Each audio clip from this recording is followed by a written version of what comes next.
Arkadaşlar merhaba. Bugün daha önce yazmış olduğum devre eklentisini biraz daha geliştirdim. Bu uygulamayı kullanmak için biraz uygulamanızı güncellemeniz gerekmekte. Go komutumu çalıştırıyorum. Devre eklentisini çalıştırıyorum.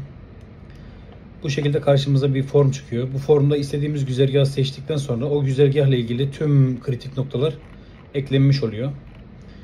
Mevcut olan noktaların kilometrelerini değiştirebileceğimiz gibi devreleri de manuel olarak değiştirebiliriz. Ekle diyorum. Eklendikten sonra gördüğünüz gibi eklenmiş oluyor.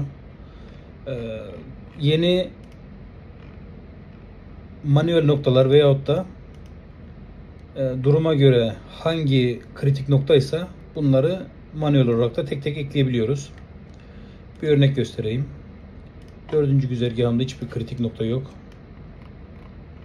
Buradan geleyim. Bir row ekledim. Bu 480 olsun.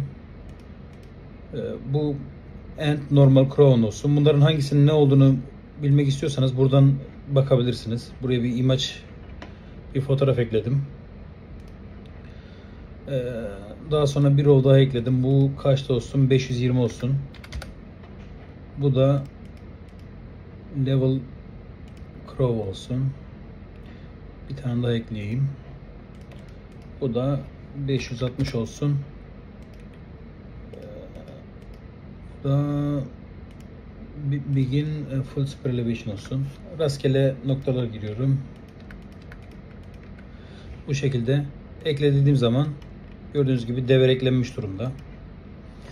Bunlarla uğraşmak istemiyorsanız tamamını manuel olarak da bırakabilirsiniz. İstediğiniz kilometrede, istediğiniz devrelerde eklemeler yapabilirsiniz. Kaldırım da ayrıyetten super elevation'ınız varsa devreniz, onları da buradan ekleyebilirsiniz. Şu an için kullanmayacağım. Ekle diyorum. Gördüğünüz gibi bunlar buraya hangi etiketle yapmışsanız o etikette gelmekte. Bundan sonraki proje videomda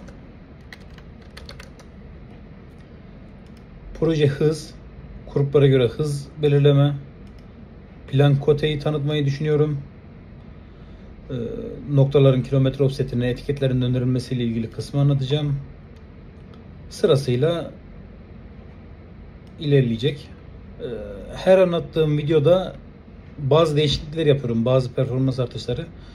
Uygulamayı güncellemeyi unutmayın. Teşekkür ederim.